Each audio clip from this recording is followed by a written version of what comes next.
ஒரு சின்ன கதை உங்களுக்காக. 1519 வந்து ஹெர்னல் கொர்டெக்ஸ் சொல்லிட்டு கிங் ஆஃப் ஸ்பானிஷ் சொல்லுவாங்க, அந்த நாட்டோட கிங்கா இருந்தாரு. இவர் என்ன பண்ணாரு அப்படின்னா, மெக்சிகோ நாட்டை போய் நம்ம ஆளணும் அப்படின்னு சொல்லிட்டு ஒரு 600 சோல்ஜர்ஸ் வந்து தயார் பண்ணாரு. தயார் பண்ணி இந்த நாட்டுக்குள்ள இருந்து அந்த நாட்டுக்கு போறதுக்கு வேற வழியே கிடையாது, போட் மூலியமா தான் போய் ஆகணும். சோ அப்ப என்ன பண்ணாரு, ஒரு போட்டை தயார் பண்ணி இந்த போட் மூலியமா அவங்களை கூட்டிட்டு போனாரு.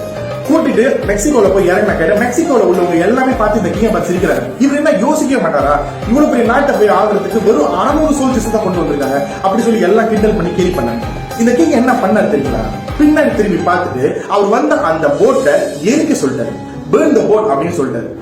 இப்ப அங்க உள்ள சோல்ஜர்ஸ்க்கும் அங்க உள்ள கிங்குக்கும் இருக்கிறது ஒரே ஒரு சாய்ஸ் தான், அந்த நாட்டை ஆண்டு சந்தோஷமா அவங்க வாழணும், இல்லைன்னா செத்து போயிடும். இந்த ஸ்ட்ராட்டஜியை ஃபாலோ பண்ணாரு.